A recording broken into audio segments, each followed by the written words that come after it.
Hi, I'm Danny Ramos, and welcome to this week's edition of Hispanic Speakout TV. We've been on the air for 13 years. I think this is our 651st show. I'm not sure the number, but it's up there around 650 something. We're on every night, we're on every Tuesday night at 9:30 p.m. on Bright House Cable, and we've been on Bright House Cable for the full 13 years. Welcome to the show, and we're going to give you some information about an organization called NALEO, which is the National Association of Latino Elected Officials. But before we introduce you to Ms. Velez from that organization, we're going to talk a little bit about the Hispanic Achievers License Plate. This is the Hispanic Achievers License Plate. It's available in 360 DMV offices throughout the state. When you go and you reserve this plate and you put this plate on your car, just like you would do any other specialty plate, a portion of the money that you put into this plate goes to scholarships for needy Hispanic students. So every plate that you put on your car, that people put on their car, when you see the plate, that's a donation going to needy Hispanic students. They get scholarships.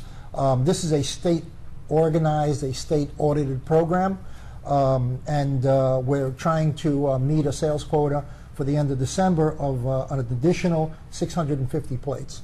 The interesting part of the plate is that we've gotten some new partners to partner with us on this plate. We're very proud to announce that the radio station Rumba is now the official radio station of this plate, and you will be seeing the radio personalities from Rumba having this plate on their car, and also the employees of Rumba Radio. And the plate will be on exhibit at the Kodo fight that's coming up in Orlando, and other special events that are organized by Rumba. Additional to Rumba coming in, we also did a partnership, a full partnership with the National Association of Hispanic MBAs. That's an organization which consists of Hispanics who have master's degrees. It's a national association. They have about 2,600 members here in the state of Florida, and we're starting a program to have all their members have this plate on their car, and of course their organization will receive the benefit of the plates that they get for scholarships through their organization. We also have a contractual arrangement to promote the plate with the Puerto Rican Day Parade, and that's new. We've never done that before either. And the Puerto Rican Day Parade will be promoting the plate through all of their outlets. In addition to that, LULAC, which is another national association, is also partnering with us on this license plate. So we've generated a lot of interest on the plate to get the plate permanent in the state of Florida. And again, we have to do about 600 plates or a little bit more to make the plate permanent. This plate will be having a party, and that party is going to be on October 10th. October 10th, we're going to have a 500-year anniversary celebration of Hispanics landing in the peninsula of Florida. Juan Ponce de Leon landed in Florida in 1513, and it says that right here on the plate, 1513. If you want to come, it's going to be starting at 6 p.m. right after work at Don Jefe, which is down on Church Street. And that party is going to go from 6 to 10 o'clock at night. And everybody, of course, is invited to attend and meet other top Hispanics who will be there celebrating the formation, the creation of this license plate.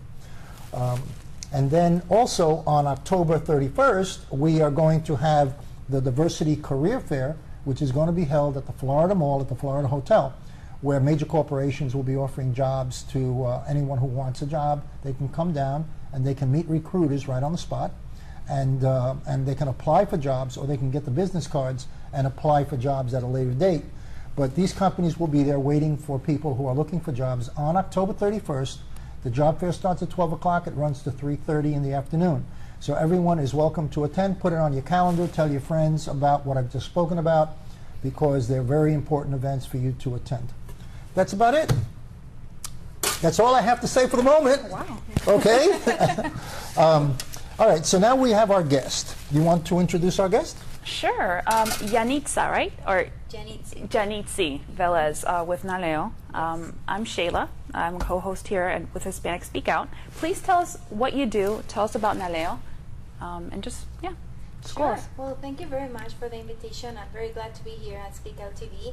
And indeed, representing NALEO Educational Fund, which is the leading organization national that provide full Latino participation into the American political process, from citizenship to public service. And I'm pleased to announce that on September 28th, in Kissimmee, in the Florida Central area, we are going to have a citizenship workshop where we are going to provide citizen services free of cost, where we're going to have lawyers, pro bono lawyers, who is going to provide consultation, free material for citizenship tests, and preparation for the USCIS and an N400 application for those that apply or are eligible to become citizens. So people would go to this workshop should they feel a little confused about the whole paperwork that they have to do and they need legal advice. They're going to be there and it's going to be free. Excellent, exactly. And not only that, we're also going to go to the extra mile, providing all the material that they need for getting prepared for the exam. If they have like any financial hardship, they're going to get also information on how they can apply to the citizenship process without paying the whole cost. Obviously, they have to meet some type of requirements, but all that information is going to be provided for free. Now, this is not for illegals, right? That's correct. Okay, so if you're illegal, if you're here and you're here in the United States illegally, this event is really not for you. This event is particular for those that are eligible to become citizens. That and means there are two types of groups that fall into that category. The first one is either have 3 years already of permanent resident, and they're married with American citizen, and they can apply for the citizenship, or they already have completed the 5 years of permanent legal residency and they're ready to become citizen. Okay, let's say somebody gets married to a citizen of the United States. Mm-hmm. That doesn't make them a resident. Exactly, they have Okay. to be resident by So USCIS. they have to file that- They okay. have to have their green card or the permanent resident card. Okay. What about the people that are here illegally? Is there a mechanism anywhere to help them? You mean undocumented? Undocumented. I want to be politically correct, right? Right, I can exactly. depend on you to make me Understood. politically correct. Saying. Although most of the time I'm not politically correct, but okay. Right, but undocumented is one way of seeing it. Yes, well, right now, United States and the government itself is just fighting for immigration reform. And that is where we are going to have many answers in the pathway to citizenship for those that are undocumented or don't have the legal permanent documents to become official citizens. So obviously that's why we cannot provide this type of service throughout our workshops. However, there are different type of situations where they can have if they're students and they have certain time in United States and they're studying or something like that, they can get all the information throughout our website, and they can find if they qualify for any of those waivers or policies that are already active. And they can go to www.yaeshora.info, and they can have all this information. But right now we are just holding and waiting for a really immigration reform that provide all that solution. And how long do you think that immigration reform will take from the point of view of NALEO? Well, we have been fighting for this for many years. So this is the very first time that we see that is for real, that's going to happen. We need to make this happen. So NALEO Educational Fund still provides information regarding citizenship. The other part of NALEO, which is a C4, I can tell that we are pushing forward for the policy of immigration reform, and we hope to see a solution this year. Yeah, I know that the immigration reform situation is really critical and it's really delicate because you have had people that have come here, and I know people that have come here to this country, okay? And they may be 30, they may be 40 years old, they may be 50 years old, and they came illegally, okay? They were, either they crossed the border, whatever which way they came, but the reality is they came illegally, they're here illegally, but they've had children here who are U.S. citizens. So now you have a mom who's here illegally, and she has kids attending school that are legal, and she's illegal, and she can get picked up, and then the kids would have to go back with her, and they don't even speak the language of the country of origin. So it's really a crazy situation. It is a very sad situation where it affects many families in the United States. And not only Latinos, but in general, any immigrant that is on that situation, And that is why we need to push and support any immigration reform that provides a full pathway to citizenship for all those families to become together, have their dream come true, and honestly just live like human beings in a very democratic country. And you know something, it's really, you know, if you really analyze the history of immigration in this country, the illegal process of immigration was started by the United States government. It was the United States government that allowed that to happen from the very beginning, because we needed fruit pickers way back right after the World War II. And that was part of the Bracero program. And they allowed people to go back and forth across the border, and some of them stayed longer and some of them went back. But it started that way. It was actually encouraged by the United States government because we were going through the Industrial Revolution, and they actually encouraged people to come from Mexico and pick fruit, and then they didn't push them to go back. They didn't limit them to go back. So they started settling all along California, Texas, and that's how this whole thing started. It was actually the United States government being lax in actually enforcing immigration laws, because American business wanted to benefit from the low wages that these people were providing, you know, to the immigrants that were coming here. They were paying them lower wages. So the farmers and all, they were paying people, and they're still doing it. They're still doing it right now. Well, I think it's also a human rights issue too, and that's why you guys are pushing it. It is, and not only that, I think that we need to break this out into groups, right? There is undocumented residents, right, that are waiting for immigration reform, but we have another issue, and whereas we have over 13 millions of eligible citizens, and they haven't become citizens yet. And why is that? And they're not undocumented? They're documented? Permanent legal residents that are already eligible to become citizens. And I'll say that more than 40% of those are from Latin America. And I think that is part of misinformation, miscommunication, and also afraid for too many factors like languages. How much is the $680 the process to become citizen? So we have those two groups that we are working, and NALEO Educational Fund tries to become like the facilitators to provide that resource to the community, because we know that immigration reform is going to take place. It's just a matter of time. But meanwhile, we're also working with the citizens, with the residents. So you're working with that one group who is documented and does not know about the whole system of how to become a citizen in the United States and do their paperwork.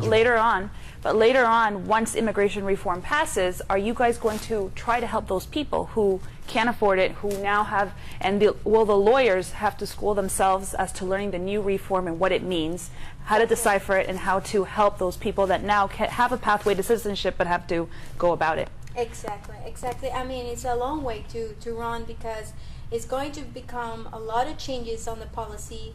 How we are going to include as a part of integration to those folks that are going to be part of the immigration reform decision. But also for these folks that they're already eligible to become citizen, and they don't do it because they don't speak the language, and they don't have the resources to do it. So it's two ways that we need to manage the education. You're going to get, I'm assuming, just listening to you, that you're going to get a lot of blowback with the Obama health care bill, because conservatives are going to say that when you bring all these people in, they're all going to be eligible for health care, which will jack up the price of health care in the United States in order to cover them. So I think, you know, they've been fighting, you know, this has been going on for decades, you know, and they came close this year, but for some reason this particular Congress has so many different issues that it's jumping from issue to issue. Now, right now, they're talking about the Syria issue, so everything's taken the back burner, and there are no discussions going on anywhere regarding immigration because Syria popped up. And before that, it was something else. It was the IRS, and before that, it was something else. So there always seems to be an excuse for them not to move an agenda forward that's radically needed in order to take people out of the darkness in the United States. I think though, with the previous administration with Obama, he had to do more for immigration and for Latinos that he promised to do and he didn't do. And I think the pressure is on, though, Danny, that he now is under the spotlight. Well, We need he's to push this forward deported or more not. Hispanics than any other president within the He time has, period. but more people were the most under his administration were deported while he was president. Yeah. And that's the truth. That's a fact. Yeah. So now I think that the pressure is on for him to push that forward, but Syria is, of course, taking the spotlight. But I don't think that organizations like yours and many others are going to stay quiet, right? Exactly. We do send letter. We have communication, direct communication, and we actually have offices even in Washington because we are pushing for immigration reform. This is the time to do it. And this is the time to educate the community in general that we need to make this happen. I think it's got to happen. I mean, there's a logic to it because it's going to increase the financial base. You know, people will start paying. People say they don't pay taxes. Well, they do pay sales tax and things like that, but they're not paying income tax. So I think that it's going to help the economy. You know, that more taxes will be paid with these people coming on board. They're not going to leave the country. There's no way that they're going to get up and leave the country. And there's no way that the United States government is going to find a way to round them up and take them out of the country.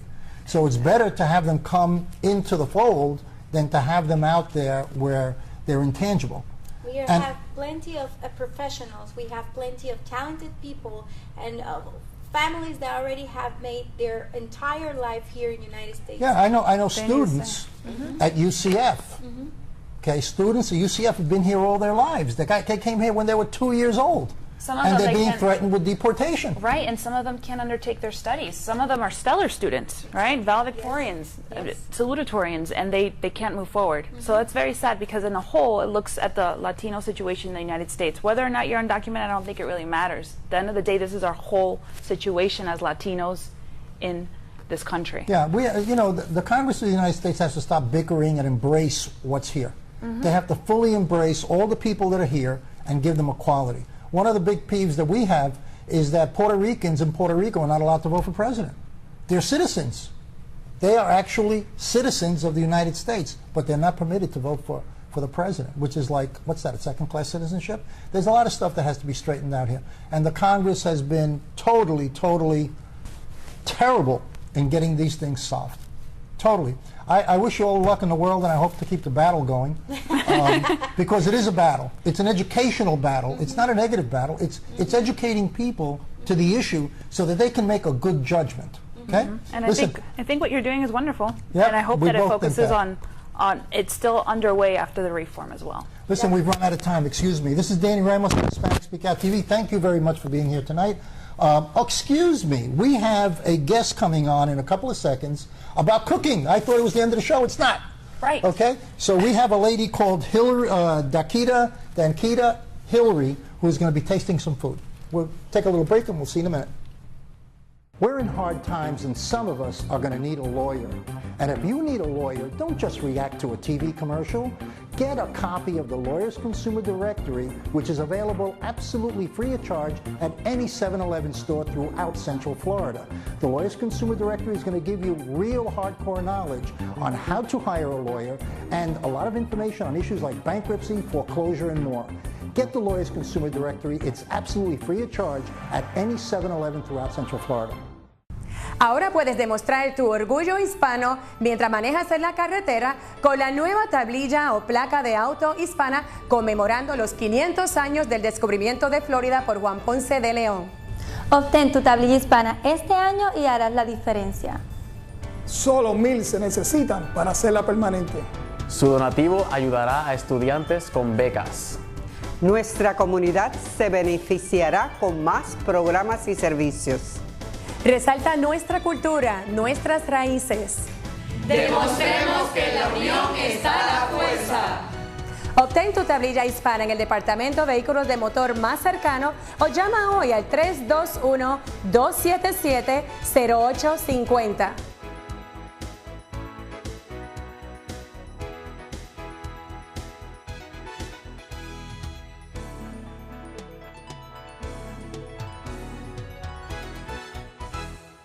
And welcome back to Hispanic Speak Out. This is Shayla, and of course I'm here with my co-host Jose Miranda. And we have a guest today in our new segment, which is a cooking segment. Her name is Danica Hillary, correct? Yes, absolutely. Awesome. And we're here to have you on the show to show us what you can cook, right? You're our very first. Yes. And I know that your company is called Southern Epicure, correct? Yes, absolutely. Wonderful. So tell me a little bit about what you do. Well, I'm a food and travel blogger, and I just have a passion for food and travel, obviously. So I just wanted to share that with the world. I have kind of a natural talent for cooking, and I love it. And I brought you some Southern food today, grits and shrimp with bacon on top. So I hope you enjoy. And you actually brought us a plate, so we're going to be trying this. But tell us, you said grits? Yes, grits. And bacon. Exactly. Nice. And a little sausage in there too. We want to give the audience a little peek at what this might look like. How long did this take to make? Okay, it only takes about 15, 20 minutes. Nice. And tell me, do I usually have this for lunch? Grits is usually associated with something I'd have at breakfast? Exactly, breakfast. But with this, you put a gravy on top and it instantly becomes dinner. So that's true. That's true. Yeah, you can have it for breakfast, lunch, or dinner. How does your cooking help those that have diabetic needs and stuff like that? Especially it does not help at all. My Southern cooking, it does not help at all. But you can tone it down because my grandmother did have diabetes, and so what I would do is leave out most of the cheese, or maybe put like a light cheese on there. And also, is there cheese in this mixture? Yes, there is cheese in there. Okay. And also the bacon, you can use like a turkey bacon if you want to tone it down a little bit. So you don't have to put everything that I put into this. I made it more Southern, which is more fatty, but you don't have to. Is oil style Southern cooking, or do you go across the board? I actually go across the board because the other part of my passion is travel. So I believe that in order to really appreciate other cultures, you eat their culture as well as learn about it. So I also cook Asian food, I cook Latin food, I cook any type of food, Italian. Do you ever try to intermesh like different cultures and different sorts of styles and do your own thing? I mean, you know, sometimes you say, give me the recipe to a shepherd's pie. Okay, I can do that. But do you ever, innovate and create something yourself? Absolutely. If you're a traveler, I'm assuming you probably do, no? Yes, definitely. I Southernize everything. Okay. So, I just put a Southern twist on everything where there may not be gravy. Traditionally in a dish, I'll put gravy on it, or I'll throw bacon on it because we Southerners, we love our bacon. So I'll put bacon on, almost anything. And so, yeah, or either I'll put it in a gravy and put it on top of grits. Like normally oxtails is one of my favorites. It's one of my signature dishes as well. And I will stew it for a long time and then put that over grits as well. I love oxtail. Yeah. I actually had some this weekend. It was really good. Yeah. Very soft. How long have you been cooking? I've been in the kitchen with my mom and my grandmother ever since I was a little girl. However, myself, I would say the last 20 years. So right here. That's the traditional cooking style. Exactly. Okay. Have you dabbled in the Mediterranean style also? Or is that something that more clashes a little bit with the direction you're going with your Southern cooking? No, it doesn't clash because my cooking style is Southern innately, but it's not the only style that I like to do. So it definitely doesn't clash. It's quite the opposite. I love Mediterranean food, and so if I knew how to cook it, I would. So if I see something on television that I like that's Mediterranean, I'll Southernize it, or either I'll try to get as close to it as possible. I also dabble in Indian food. I love it. Now, besides grits, usually when somebody says Southern food, they think about chicken. Is that traditionally the Southern food? Yeah. Oh, grits is definitely a Southern breakfast. I mean, I know I have a lot of friends from the North, and they traditionally have cream of wheat. Or porridge for breakfast, but grits is definitely the Southern part. Fried chicken is definitely Southern as well. I don't cook a lot of fried chicken because I prefer boneless, skinless chicken, so I prefer, to have that grilled or otherwise cooked, but yeah, it's definitely Southern, so anything that you can cook, I can Southernize it for you. Awesome. And you have you're all over social media. You're on Facebook, Twitter, Instagram. Yes, Pinterest. yes, and yes, yes. Okay. And where do we get your recipes? You can actually go to my website. It's www.southern-epicure.com. You can go there. Also, on my Facebook page is Facebook/Southern Epicure. I share a lot of recipes there that I don't share on my website. I kind of try to draw my audience to both sides. And interesting, you call it Epicure. Tell me about that. Why'd you name it that? Because many years ago I heard about the word epicure, and that's what I am. That's who I am. I love the pleasure of food, the pleasure of people, and the pleasure of life. And I have a segment that I call Joy of Living. I also do YouTube videos under the moniker of D Hill, D-H-I-L-L-E, if you go on YouTube. And I just kind of love everything and love the pleasure of life. So that's the name. That's where the name came from. And I'm obviously Southern, so. How do we reach you? What's your website? My website is southern-epicure.com. You can also, if anyone has any questions about how to cook, something, or how to southernize their food, they can reach me at my Gmail account too, which is southernepicure@gmail.com. They can email me. That's awesome. So let's go ahead and try it, Jose. Let's do this. And Don't be tell me afraid. and give me the name of the dish, or is just this? It's just shrimp and grits. It's a dish that you're gonna find over in Louisiana, from what I understand. But they use, I think, andouille sausage. So we hope this entices you. Okay. So while we do this, give us 1 second to go. This is really good. You like it? It is Good. While I'm glad you like I'm it. not a fan of grits too much, but this is really, really good. Really? Okay. Well, that's good. That's Almost good. like I'm glad you mashed like it. Exactly, because I make it creamier. It is. It is. Yeah. You don't even feel The like trick it's is to grits. cook it longer. Most people. How long does a dish undercook. like this last? Oh. I mean, take to make. It only takes about 15-20 minutes to make, and actually you can freeze grits. We freeze everything as well, so you can freeze the grits, you can freeze the gravy, and it'll fluff right back up the next day or the next week. Okay. Very nice. Thank you so much. You're for our welcome. first segment of cooking. Well, thank you for it's having awesome. me. I'm excited. I'm enjoying this even more. Well, good. So while we finish up, we wanted to thank you for joining Hispanic Speak Out. Tune in next week to see what other mischief we can get into. I'm Jose Miranda, along with our co-host and a special guest. We'll see you next week.